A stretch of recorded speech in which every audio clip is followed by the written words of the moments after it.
What's going on, guys? Briar Rabbit here. Today we're going to be taking a look at this guy. This is the Oculus Quest VR console experience headset. I'm not sure. It's kind of all of those things, and we're going to be taking a look at it here in this video. So first off, pricing. This thing costs $400 for the 64 gigabyte version and $500 for the 128 gigabyte version. I'll talk more about storage capacity in a bit. This is different than any other headset or VR experience that's out there because it actually includes a mini console in the headset itself. So you don't hook this up to a PC, you don't hook it up to a PlayStation, you don't hook it up to anything after you do the initial setup. Once you do the initial setup, which is done on a cell phone or a tablet using the Oculus software, you are completely untethered from other devices. You can buy games, you can browse the store, you play games from inside the headset itself, which is really nice. The other thing about this headset, once you are charged, once you have used the charging cable to charge it, you are completely untethered. There's no wires that connect to the controllers or a PC or a console. Because it's got the console built in, you're self-contained. You've got complete freedom from wires and from spaces, which is amazing. You don't have to be close to a PC. You don't have to be in Wi-Fi range. You can go out in your backyard and play VR, and it's really a cool experience. So let's look at the hardware itself. The hardware itself looks to me and feels a lot like kind of the first Rift hardware. It's a little bit better in that the band kind of cradles the back of your head more comfortably. I think the padding up around the face is more comfortable. To me, it's a really comfortable headset. And it includes an adapter to kind of work with glasses, to move the lenses in the headset itself away from your glasses a little bit so you're not scratching your lenses on your glasses with the lenses in the headset. And it works pretty well. It's a little fidgety. You actually kind of pull this whole face mask out, and then the adapter is this plastic piece that you remove from the, oh, no, it stayed in there. So this is the adapter for using glasses, and this is the regular face mask, and you kind of just snap the face mask into the adapter, and it just gives you a little more room inside the headset for your glasses. It's a little fidgety, but to be honest with you, once you've got it installed, you kind of forget it's there, and it doesn't come loose. It'd be cool if it was all magnetic, similar to how the Valve Index is. But to be honest with you, once you have it installed, I barely noticed. And it's really comfortable. The way the headset goes on is you can kind of rotate the back of the headset up, kind of like that, and then just slide it on your face, bring the back down, and it's on. And it's really comfortable. To take it off, you kind of do the same thing. I'm a little wet. I just took a little shower, so now the headset's all wet. But yeah, that's basically it. It's really comfortable. I've used it for pretty long sessions. You're basically limited to how long the battery will last, and the battery will last kind of differently depending on how hardcore the game is that you're playing. If it's a really graphically intensive game, obviously it's going to last a little less time. And if it's if it's an easier game on the Rift, then it'll last a little longer. It also comes with two controllers. These are basically the same as the Rift Touch controllers. They feel great. The tracking is very strong. It uses the inside-out tracking method. So there's, I believe, 4 cameras on this thing. Let's see, 1, 2, 3, 4. And those cameras track the controllers as well as the space that you're in. So when you initially put it on and you're in a new space, you kind of use one of the controllers to virtually spray paint an area for you to play in, and then it'll bring up some boundaries in-game. If you cross those boundaries, it'll kind of bring up this blue fence so you don't go through and like smash up a TV or break a lamp or bang your shin against a coffee table. And the controllers are great. They're the same as the Rift controllers. I really like these controllers. I think they're kind of like a best-in-class controller. They're very comfortable. They're very responsive. I really have no complaints with the controllers at all. And the tracking is very good. Now, I do want to talk about the headset itself. You can see that the headset has this kind of cloth material on. which looks nice initially. It does tend to kind of collect dust and dog hair and that kind of thing, as well as the Velcro up at the top that you use to adjust it. I do like the new Rift headset a little bit better because it's got more of like a halo that goes around your forehead, and I like the way that kind of system works. It's very similar to the PlayStation headset because the weight of the headset actually sits on your head as opposed to pressing on your face. I do prefer that sort of headset, but to be honest with you, because this thing is portable, because this thing is, really meant to not be tethered to a PC or a console or to a room, it's kind of nice that it's a little bit smaller. It doesn't have that big mechanism on the top, and it's forgivable to me. All right, let's look at the headset. It's got volume rockers down here at the bottom. It does have an IPD adjustment. You can see, let's see in the top camera here. If I move the slider, you can see the lenses move kind of in and out, so sort of like binoculars. So that allows you to adjust the distance of the lenses based on the distance your pupils are from each other to give you a clear view in VR. On the side here, we have a USB-C port that's used for charging and for transferring files. We'll talk about that in a second. We got a power button on the side as well. There are speakers built into the headset. They're not very loud, but they're kind of fine if you're in a quiet room. But there are 2 headphone jacks, so you can have the headphones plugged into either side of the Oculus if you prefer to use your own headphones. The speakers are kind of like fine. If you're in a quiet room, then they're good. And the nice thing about speakers is you're not like externally, you're not out of touch with your surroundings. You can still hear like if somebody walks in the room or, if somebody's calling you for whatever reason, you can still hear all that. It's not like having headphones on. So I really like that there are speakers built in. I like them on the Valve Index. I like them on the Oculus Rift. I know a lot of people have problems with them on the Oculus Rift. If you really want great audio, you're going to want to go with headphones, but for just casual experience, it's awesome to have speakers in it. Again, it does have headphone jacks on both sides there as well. Other than that, it's pretty simple as far as the hardware goes. What's phenomenal about it is the fact that there is an Android-based console built into the headset itself and a battery. So that makes this thing a self-contained unit. And it gives you a ton of options as to how you can use this compared to other virtual reality headsets. So let me give you a scenario. You put this thing on, you bring it out to your backyard, you put it on, you draw a great big circle in your backyard, and in games that allow you to walk around, you can literally just walk around. It is a pretty revolutionary concept. You're not bound by the size of your office or your living room. You're really just bound by the size of this area that you spray paint on the ground. It's pretty phenomenal. You can bring it to a park, you can use it in your backyard, or if you want to use it in your bedroom or in your office or in your living room, it's super simple to just transfer it around the house or to other people's houses. When you first put it on in a new area, it's going to recognize that, this is a new area. You draw a boundary by kind of spray painting a boundary around the room with one of the controllers. It works like a spray paint can, and that builds basically a guardian for you, which is kind of like a virtual fence that kind of flashes blue if you get near it, so you're not going to knock over lamps and stuff. It's a super cool way to play VR because it just completely untethers you from places. It's a great thing to bring to other people's house. If you got friends who kind of VR curious, but you don't want to bring them to your house, kind of set them up in the office, the tethering process, getting the height adjustment all set up.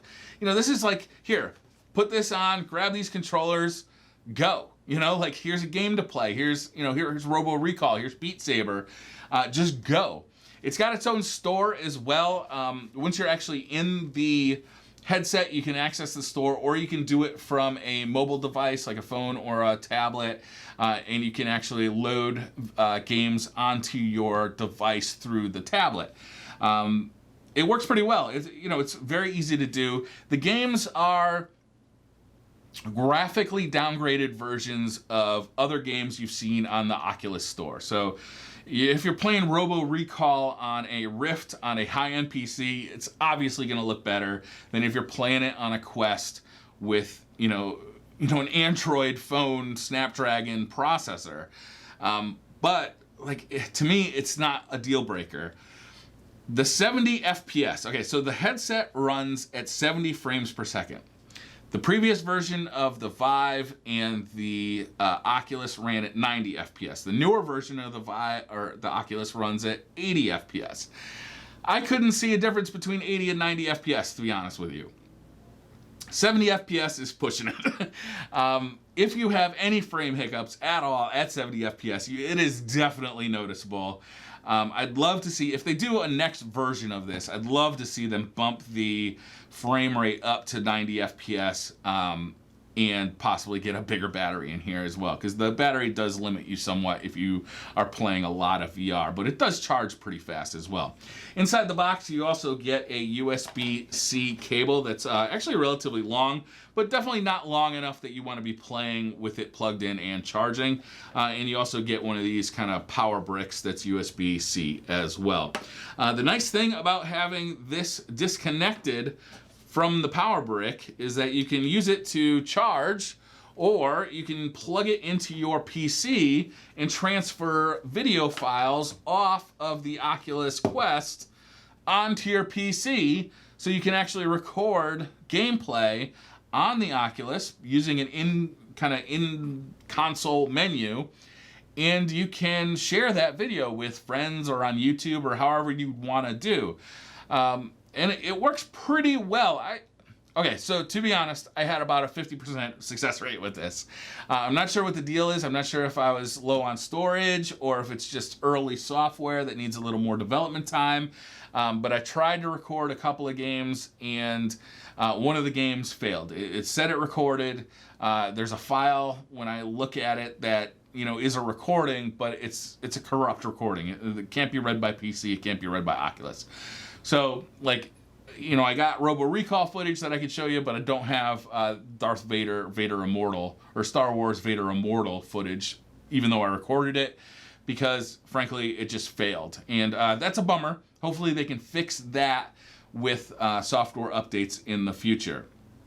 Another really cool feature about this is you can share a live video stream from this to a mobile device or something like a Chromecast. So if you bring it to a party, you can actually watch on a TV or on a phone or tablet what the person in VR is doing. So it makes it a much more enjoyable experience, a more enjoyable group experience, when you can not only see this person flailing around in front of you in the living room, but you can also see what they see on your phone or a TV. And that's actually a pretty killer feature, because to me, this is the most social version of VR we've ever had. This thing is totally awesome for bringing over to a friend's house at a party. Here, put this on. We can all watch what you're doing on this phone or on this Chromecast, and we can see what you're doing. You're in VR, we're laughing at how silly you look flailing around, and it's just a really good time, right? And it's completely portable. There's no setup once you get there. You don't have to set up any cameras. You don't have to set up any, laser pointer devices. You just put it on, you spray a line around the room to mark the Guardian, and you're good to go. I gotta say, guys, if this video sounds like I'm really positive about this device, I'm really impressed by this device, it's because I am. It's the first generation of this type of device, and I hope that this thing continues to get better. I'd like to see, as cell phone processors get stronger and stronger and stronger, that they continue to upgrade this device. The screen is great. It's a very high resolution screen. There's very little screen door effect, and even though the games run at a lower resolution, the screen looks phenomenal. It does run at 70 FPS, which isn't the greatest. But again, it's a completely all-in-one unit. And because of that, I really like it. If you're interested in this unit, I would definitely check it out, because it really kind of erases some of the downsides of VR. For instance, right now I've been playing a lot of No Man's Sky, on my Valve Index. And, you know, you turn around, you get the cable all wrapped around you. You got to have the room set up with the sensors that are kind of pointing at you. You know, it's very finicky and it takes a long time to set up. This thing doesn't. It's ready to go. You're playing games 15 minutes after you take it out of the box. And like I said, you can bring it out in the backyard, you can bring it to a friend's house, and it's just super simple. Continuity cut. All right, guys, so I'm editing the video, and there's a couple of things that I didn't quite spit out the right way when I was previously recording the video, so I figured I'd just kind of tack this on to the end of the video and put in a conclusion here. So I really wanted to talk about what I think is great about the Oculus Quest and what I think is not so great about the Oculus Quest. And the way I'm going to do this is to actually compare it to the Nintendo Switch. With the Nintendo Switch, you make trade-offs, right? You get really great portability, but you get less power than you would get out of a PlayStation Pro or a PC or something. You're locked into the Nintendo ecosystem, but you get access to Nintendo's games, right? And that feels a lot like the Oculus Quest. With the Oculus Quest, you don't have to tether it to a PlayStation or to a PC to play VR. It's really portable. You can bring it to wherever you want, whether that's a party or to bring down to your living room for the rest of your family to check out. Whatever you want to do with this thing, it's really easy to do because it's got a battery, it's self-contained, the games are all in it. You know, you don't have to have extra things around. You don't have to travel with extra things to make VR work. And in that sense, it's super powerful, very similar to the Switch. You get portability. You lose power. The Oculus Quest definitely doesn't look as good as other VR headsets, especially on the PC, like the Rift S or the new Valve Index. You know, for me personally, the Valve Index is next level, right? It's like I've been using the Valve Index for a couple of weeks now, and I'm really impressed. It's got amazing visuals because it's hooked up to a super high-end PC. The Oculus can't do that because it's an Android device running on a box that's sitting in front of your face. Like, it can only get so hot, it can only take up so much power because they got to pack all that stuff into the VR headset itself. The battery's got to go in there, the processor's got to go in there, the storage has to go in there, everything's got to be in there. So portability is definitely a design concern, and that impacts the amount of power that can be put into it. To me, it's a great trade-off because, it offers you so many cool things. Just like the Nintendo Switch. I can't bring my gaming PC on a plane and play, PC games on a plane, but I can totally do that with a Nintendo Switch. With the Oculus Quest, other headsets, I can't bring them over to a friend's house and show them how VR works. I can't go to, the backyard. I can't bring them across the country and show people at PAX like this cool Oculus or this cool VR game. But I can with the Oculus Quest. I could totally bring that to a party. I could totally use it outside. I can totally do whatever I want with it. And for that, it's really great. If you are going in a sideways move, let's say you have the original Valve Index, or I'm sorry, you have the original Vive, or you have the original Oculus Rift. It's a little hard to justify moving sideways over to the Index. Your software library doesn't move over because it's a brand new platform. And, in that sense, it's not like a huge visual upgrade. In fact, it could be a downgrade depending on the power of your PC. But, the lenses are way better. To me, the screen is way better. And the portability factor is amazing. But it's kind of weird. As a secondary VR headset, though, if $400 or $500 isn't going to kill you, it makes a great secondary headset because you can keep your high-end gaming headset up in the office or up in your playroom, and then keep this thing around in the living room when people come over, or for the kids or whatever, and it can be like your secondary headset that you share because it's a much more shareable experience. And for that, I think it's a really cool thing. The Nintendo Switch isn't enough to satisfy me as a gamer completely, but sometimes it's just the perfect thing. If I want to play video games in bed, or if I'm flying across the country and I want to use something on the plane, it's the perfect thing. The Oculus Quest isn't going to be perfect for me in every VR experience. If I want to play No Man's Sky, it's not going to work, right? It's not on there. But in certain situations, it's perfect. And I think that's what the Oculus Quest really is. It's not my favorite VR headset for every situation, but it's definitely my favorite for some situations. And those situations are times when I need to you know, be more mobile. I want to be outside. I want to be in a bigger space, or I want to share my VR experience. And I think it's a really compelling product in that way. Just like with Nintendo, if you want to play Nintendo games, you got to buy them through the Nintendo store. Oculus is the same way. If you want to buy Oculus games, you got to buy them through the Oculus store. This one's not compatible with Steam. You're not going to be able to get games off of Steam and put them on your Oculus Quest. This is completely tied to the Oculus store and thus Facebook. And that can be concerning to some people. So I think it's a really compelling product. I can't wait to see like kind of where it develops in the future.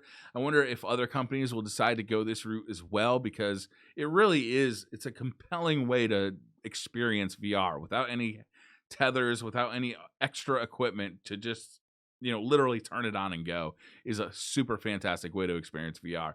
So that's going to do it for this video, guys. Let me know in the comments below if you got any questions about this, because I can imagine a lot of you will. I'll definitely be looking at the comments pretty hardcore over the next few days, trying to answer any or field any questions that come by. If you like this video, make sure you hit that like button, hit that notification bell, and subscribe for future videos, and I'll see you guys next time. Bye.